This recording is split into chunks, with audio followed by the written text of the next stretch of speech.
A hearty good morning to you all, those of you joining us live and those of you joining us in the recording. I'm very interested today because we're moving on to more of the great insights that we've got from David's doctorate. And today we're talking about support. And I know that for many of us, support is what got us into coaching in the first place. Coaching is known as a helping profession. And when we're helping people, we're giving them support. So I'm really excited to hear this new aspect of support and how humour fits into that. So welcome, David. Tell us a bit about today's session. Thank you very much. Support. I expected some things to come out of it, and then there were some things that were unexpected that came out of it. So it's a really interesting area, and some of the, I think, major findings that came out of it are in support. So I'm ready to crack on whenever you are, Linda. Okay, let's You're going to for grill me. You're going to grill me as always. I will try with cheese. Okay, so if we just add this picture back in, this was my overview for anyone who's not seen the other webinars of what coaching looks like. This is nothing about humour at the moment. This is just about what coaching entails, agnostic of any specific approaches.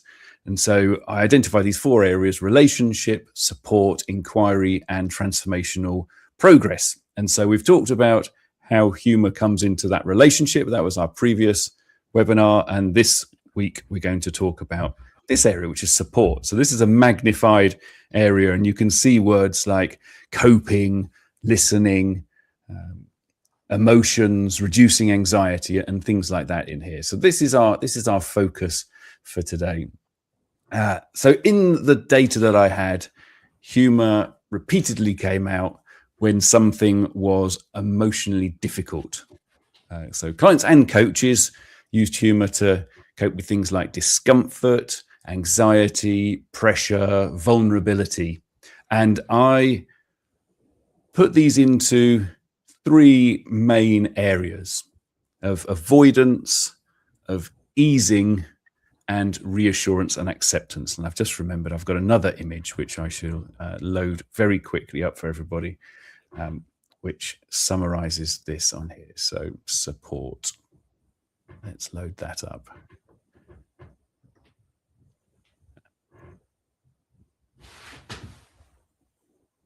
So smooth, Linda. So smooth, all of these, aren't they?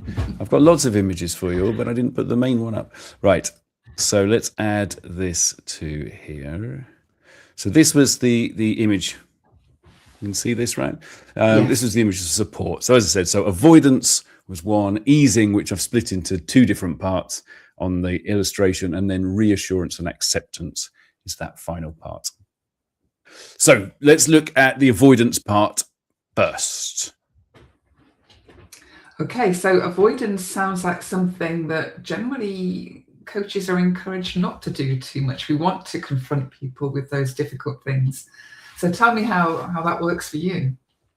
Yeah, so clients would often use, and this area you're going to hear a lot about the clients doing stuff. So whereas relationship was both client and coach, there's a lot more comes out of the client in terms of support. So they would be using this when things were emotionally heavy and they wanted to try and potentially avoid the situation. So whether this was a conscious thing or an unconscious happening, that it was those kind of things when they would use it to avoid that tricky situation. Could you give us an example of where that shows up? I can. So first of all, I don't think I said this last time, but maybe I did. The names I've used for the participants in this research were all taken from some of my favorite comedians. So we've got Dawn, for example, Billy. People can decide who Dawn and Billy were. Some more modern. So Dawn, for example, described a pain. She was talking about a painful experience, and so she then added something funny into it, in what she considered funny, to try and distract from what that conversation was. Billy admitted that he uses laughter when he feels awkward or uneasy, and then Hugh, when we looked back at the videos, because we did some coaching and then we reviewed their coaching session and picked out where we thought humour might be. And he identified that he was using humour to mask his imposter syndrome, for example. Yeah, they sound like very good examples that I can recognise from my own practice. Of course, we as coaches are not immune from this. So did this ever show up in yourself? Yeah, and as a client, it certainly did. So there was one that I identified. Unfortunately, my mum died very early in the research process. And so I found myself talking about that and using humour in those conversations with my coach. So I used it again to avoid talking about it directly. It was, that wasn't something I wanted to talk about in a coaching session, but it was obviously having an impact on my life. I'd save the feelings about how I was for a therapy session rather than a coaching session. But of course, it still came up because it's like work, a life, everything is coming to that coaching conversation. So yeah, so I certainly identified that I was using it to avoid that talking directly about what would happen with mum. Yeah, I'm sorry to hear you've had that experience, but it's a very human one that we all need to go through at some time, I guess. So that's you as a client. What about you as a coach? Yeah, so coaches came out a few ways. We'll go with the other participants first. So Robin, okay. My favourite comedian of all time, but Robin used or described humour as a way that clients could stop the bleeding. Was his phrasing. So it wasn't the fact that as a coach that he would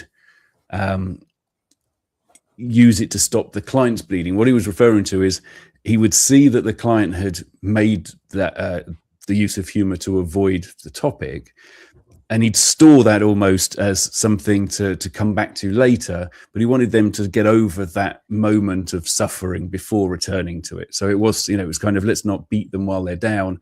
Let's let them have a momentary lapse of it. I've identified that they're trying to avoid the topic by using humor, but we'll come back to it. So yeah, that was his phrase of stop. Let's let the client stop the bleeding first.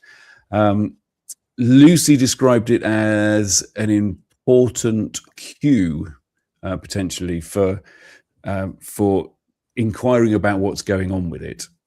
So a gentle inquiry. So she was seeing that, okay, that avoidance is maybe there's something that we need to dig into there. And then Josie was saying that it's potentially a warning sign. Right? If somebody's trying to avoid something, what is going on? Is there a deeper problem going on, for example?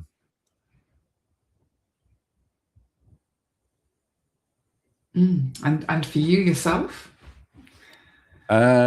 Yes. So there was one time where I used it in contracting, and so sorry, my camera is doing something funny. In contracting, when I used to get quite uncomfortable when contracting would go on for too long. So contracting, creating the environment, whatever people want to call it. But I sometimes feel that clients wanted to just get on with the session. Right? So in that initial contracting, not so much when we would recontract, but certainly in that initial contracting session, I sometimes get that feeling that the client wanted to get going. And so I would find that I would use humor sometimes in that as well, which got mixed reviews. Yeah, that's a common thing, I think, in comedy, isn't it? Not everything lands. And that's something we have to recognize and accept and deal with. Yeah. So anything more about your findings here that you'd like to note? Yes. So there were lots of things. So self-deprecating humor was one that came out that could be seen as masking some embarrassment or confidence. And yeah, on that contracting, I suppose it was the fact that it sounded, or the client, Dawn felt that the humor that I was using in that contracting almost belittled what I was saying about it. So she said it was more memorable, and there are some studies that support this, that the use of humor made the thing more memorable, but it might also have lessened the impact of it. So there's lots of research in advertising about this. The advert is more memorable, but actually people can't remember what the product was. They just remember the advert, right, with the humor in it. And so in this instance, though, by using humor in contracting, Dawn said that she felt, well, because he's used humor, does that mean he doesn't really mean what he's saying as much? It was about sharing information when they have broken the law or intend to break the law. It was that whole reference of everything is confidential, but there are these exceptions. I made a humorous comment or a humorous attempt at that, and it was, well, does that mean he really does mean it, or does he not mean it because he's made some use about it? So in short, with the avoidance, it could signal that there's a distress or some further problem on that. So my big takeaway from this is that avoidance isn't something always to be avoided. Sometimes we let the avoidance stand because we're protecting the client in that moment of maybe distress. This stopping the bleeding's really kind of landed with me, and it's a big one that I'll take away. And also the delicacy of handling those avoidances. Do you let it stand? Do you gently inquire? Do you threaten the relationship by that kind of overuse at that point? So that's really interesting. So let's move on then. Next one you wanted to talk about, I think, is ease. Yes. So this, and I split this in two, right? Ease of intensity, easing the pain. So it was sometimes easing the intensity of the conversation so that the client felt it was safe enough, or that they were in a safe space to be able to talk about it. So Nina described it as stopping things feeling so intense. Caroline described it as a buffer that allowed vulnerability. And you mentioned metaphors being used here. I know that metaphors are a very powerful thing in coaching. Could you tell us a bit more about how metaphors are helpful? Yeah, well, I mean, these stood out for me. So I remember these vividly. So Nina continued to talk about that lightning effect, or the lightening of the mood.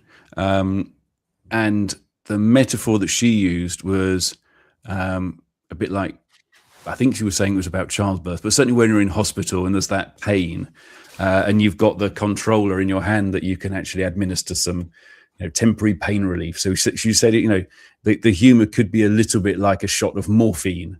And then coaches described it as letting off steam. Like I think one of them was one of the metaphors was like a radiator. So when you've got air in your radiator, you let out the air, so it kind of releases the pressure and it flows much better.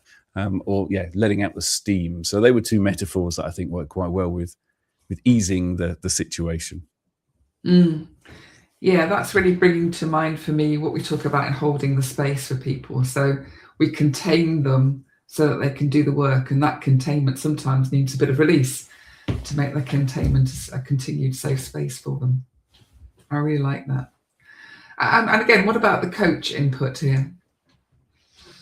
Yeah, so this is a tricky one. Again, as we established, humor is a tricky topic to be bringing in, because we're not talking about stand-up routine. We're talking about those small moments that we might drop in, sometimes consciously, sometimes not.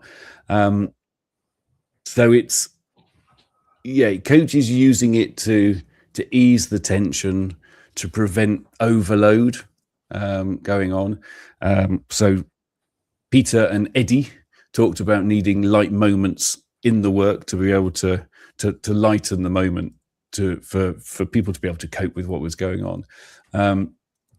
And what was important is it was a bi-directional use of humor. So this use where it's flowing between the client and the coach, and it wasn't just a one-liner from someone from either side and moving on. That support was very much that I'm here with you, and we're having this conversation, this use of humor where let's say the client uses it, the coach is then responding in some way the client is then, either responding again to that. And so it's making that I'm, as the client, say, easing the tension into this conversation, and the coach is very much with them in that situation. Although there was one type of humor, I'm going to see if you can guess, or if anyone else can guess. There's one type of humor where it was very much single direction, and it was from the client, and the coach would never respond. I don't know, slapstick? Slapstick. It was gallows humor or the dark humor, right? So of course, that was never reciprocated by the coaches, and so it was very much about those lived experiences which the client had, but the coach hadn't necessarily had, but certainly hadn't had in the situation. So I'm not going to go. There's loads of really interesting research, especially from military, the emergency services, police, things like that. But there's criteria in effect that need to be fulfilled in order to use dark humor. And let's take ambulances, for example. So the ambulance crew would use dark humor or gallows humor within their own team, but would not even use it with another medical team. So it was kind of very much within that. We've had that experience. We've been to see that patient, and this happened. But that's only for us to talk about.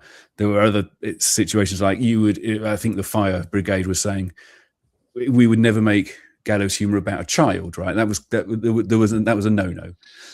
And so the coach not being party to that experience that the client had had. So it was fine for the client to talk about it, of course, but we as the coach wouldn't respond to that. But of course, when I say we wouldn't respond with humor. Right. As we talked about in the relationship webinar, the coach is going to respond in some way, right? By either doing nothing or doing something. And so if we've got this spectrum in effect of doing nothing all the way through to contributing to the humor, well, we're never going to go that far to contribute to gallows humor, but also not responding in any way puts that distance between us and the client. And so, there is an element of, well, we do want some distance because we are not in that situation for the gallows humor. And so things like mirroring what they've just said would probably not go down very well. Paraphrasing might be okay, but it's very much down to the timing and the tone and things like that. So anyone who is interested in this support and this dark humor, feel free to contact me. There's loads and loads of research about that, and it's really interesting about when you can and can't use it. But generally, I'd say for us in coaching, there's some acknowledgement of it as the coach, but we're certainly not going to contribute and get involved, even if we may have been let's say we're talking to a firefighter, even if we've been a fire person before, we're not going to then contribute it because it's not in our squad or our team. Right? Don't know what they're called. What's a team of 5 people called? We'll go with team. Yeah, I don't know. Yeah, okay. So I guess what we're talking about here is both this question of intensity and easing the pain. Is there anything more you'd like to say about that before we move on to our final No, I think we're good to move on, because the really interesting one is this last area, right, which of reassurance and acceptance. Yeah. So, reassurance and acceptance, again, feels like a very natural part of coaching, a very important part of coaching. So interested to hear how humour shows up here. So lots of the obvious stuff. The fact that, as we've just been saying, if a client is using humour, that acknowledgement that they've been heard, that we'd expect that kind of thing. The client is also using it in many occasions to acknowledge to themselves that this situation is manageable, right? So what they're talking about, their experiences, things like that they can get through it in effect. So Dawn, for example, spoke about Humour helping her to believe that she would be okay to get through the situation that she was currently describing. It was a current situation that she was in. Nina talked about one where I can't see, I can't see how I'm going to solve this problem. It was kind of a catch-22. I'm stuck in this. And so she would use humour to acknowledge the situation and go, this is a helpless, impossible situation, and kind of wasn't laughing and saying, "Hey, this is hilarious," but she was laughing at the ridiculousness of being stuck in this, caught in this situation where whatever she did, there was going to be an issue with it, as well as kind of laughing at past stuff. So one client, for example, talked about how they were ostracized more from the rest of the family because they were quite different in their behavior and stuff, and so they were always kind of like, you're different. They were still, as far as our knowledge is, that they were a blood relative as everyone else was, but they were kind of treated differently. And so she kind of allowed a humorous reframing of this situation to deal with that situation. So they were kind of the obvious things I found. Yeah. So we're talking here about what the client brings in terms of this. How did you interpret what they were doing in that way? And this gets to the interesting part. So I'm going to do the big reveal. I've maybe built it up too much now. So there were a couple. It first came out with Hugh. So it was quite a short interview with Hugh, and must admit, when we went through it, I thought, I'm not sure that much has come out of that. But when I look back at it, it was quite nuanced and there was lots of stuff in it. So anyone who ends up doing some research and thinks, oh, not sure that came out, what came out of that, it's amazing how much can. So Hugh laughed at his situation. So I think he was talking about his house burning down or something like that. We'll go with that. We'll go with it as a major issue. And he was laughing about it, partly to reassure himself that he was over it. No one was hurt in this accident, whatever it was that happened in his house. But he was laughing at it, and Nina did something similar. And when we dug into it, what both of them said was there was an element of them laughing to reassure the coach, me, that it was okay and that I didn't need to feel uncomfortable.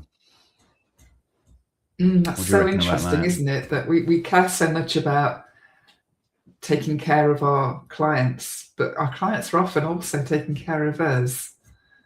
That's a fascinating insight. Yeah. So it was, it managed that, you could say, it managed that inner state for them, but it also managed that relationship between us. And this was in their client's mind, right? So, they felt it kept the session going. And so, you initially, when you hear this, you think, well, we as the coach don't want the client to be focusing on the coach's feelings, right? This is their session. I mean, this is what all of the literature, all of our education. I mean, we've said things around this as well when we're doing our courses, that the focus is on the client, but the client seems to be sometimes, when they're talking about something deep or dark or emotional, or they're just starting to show their emotions externally, that they do start to be thinking about, well, how is this person I'm talking to? They do have that empathy for the fact that we're not a robot, right? So again, there's a risk if we start dismissing that or we don't respond to it. So Hugh and Nina in those examples were looking for some acknowledgement from the coach that they'd heard this and that it was okay for them to speak. Now, of course, if it only happened once, then I would have started to think, well, maybe my contracting wasn't as good as it could have been. I mean, there was a lot of more contracting than before, because obviously it's a research thing. So there were lots of forms and documents and things to discuss about getting permission from them. So they knew very much what the situation was. And I excel at my contracting, Linda. I think we've had contracting discussions many times before. You can imagine contracting king, David. I don't scrimp on that. So there is that question of, why was that client feeling like that with me? Now, of course, these weren't regular clients. So they were my co-researchers, research participants, whatever you want to call them. and we hadn't done a coaching session before. So that every single time, and for the research, they were always a new client. So that could be an element. Okay, and maybe more research needs to be done onto that. Of does that diminish over time? But even so, it can happen in the first one. I suspect that it would probably carry on happening. I think as human beings, we often don't want the person who we've got a relationship with, which, this is not just some strangers talking in a park, is it? When we're having a coaching session, there is a relationship going on between them. So I think it's best not for the coach to completely ignore this, right? There is some kind of reassurance that the client is looking for. But obviously we don't want to encourage them to feel that they've got to do this, because again, it's a fine for you to talk about. I will deal with this and it's okay. But there is that kind of thing of, well, this is a bit of a tightrope, right? Between us making it clear that it's fine for them to talk about whatever they want, but then that natural instinct for some people to maybe want to make sure that the person who's listening to them is feeling comfortable. So it's not quite as clear cut, I think, as we and other educators and coaching authors make out of, there's the coach and they, are there completely for the client, and the client is there and doesn't have to worry about their coach at all. It's not, in practice, it's not seen like that. So if you're going to crystallize that into a top tip for coaches when they encounter this kind of reciprocal care thing going on, what would you say it would be? I mean, look out for it, I think, is the first thing. Look out for, is this happening? Because I'm sure it's not everybody who feels like this, right? Clients are all individual, but don't just ignore it and think, oh, it's fine. The client knows that they can talk about whatever else. Maybe call it out explicitly if it carries on happening. You asked for a summary, didn't you? This is not a summary. I've gone off on one again.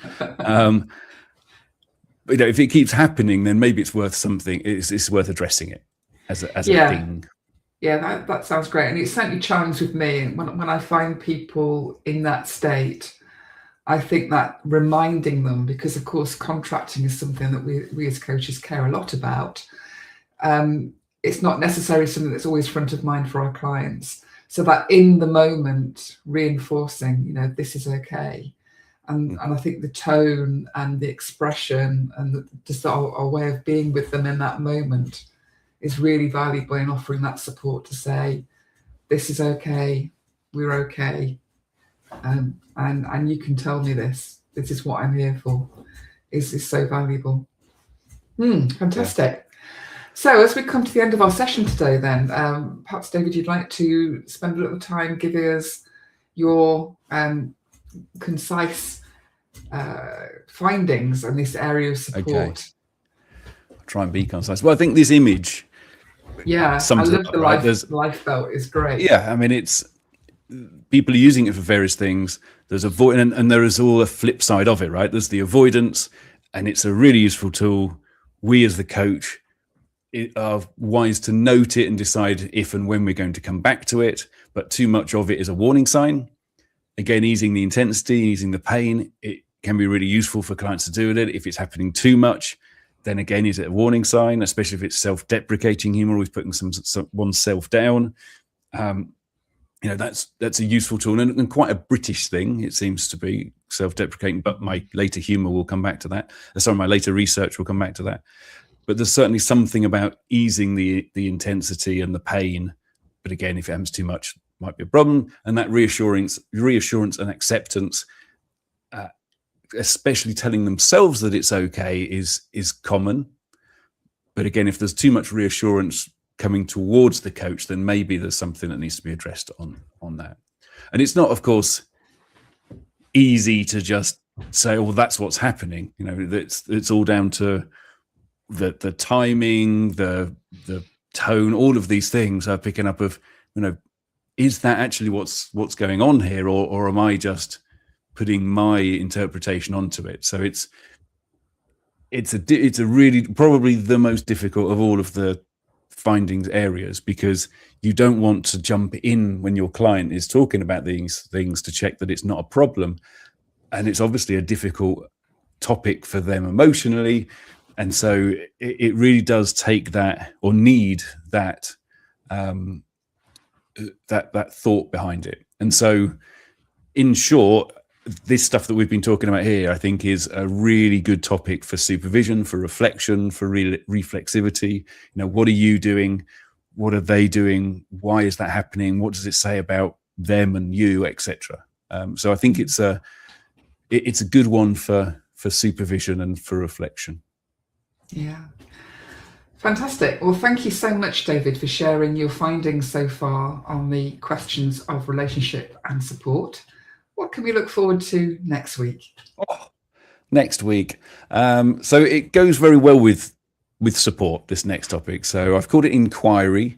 And in short, it's about how humour helps people think better, if you like, or have better thinking. So, you know, there was a note that I wrote in my journal. It said, I think and it was a conversation with myself. I think clients use humour to support themselves, whereas coaches are more likely to use humour to challenge. So it's kind of humour to support self, humour to challenge others. And there's certainly a load of that coming in. So we're going to break down what inquiry means. It's not just about challenging. There's a lot about clarification and exploration as well as challenge. Oh, that sounds really exciting. I'll look forward to that. And we look forward to welcoming all of you again next time. Please do feel free to write any notes that you have, any reactions or comments on our LinkedIn pages. And we look forward to seeing what you have to say about it. And we look forward to seeing you next week. I have one more request from people, though. I have a request from people. So the researcher never sleeps. Future research that I'm doing. So this is very much based on British coaches and clients. I'm now looking into humour globally, not just about coaching. And so there is a survey up. There's a LinkedIn post. What I would like are two things. One, I'd like you to fill out the questionnaire, people watching. But also, if you could share the LinkedIn post, because I'm looking to try and get thousands of people responding to this from around the world. So please, could I ask you to share the post to encourage others, even naming people if you think that they'd be specifically interested. Thank you very much. Fantastic. Thank you, everybody, and goodbye. Bye.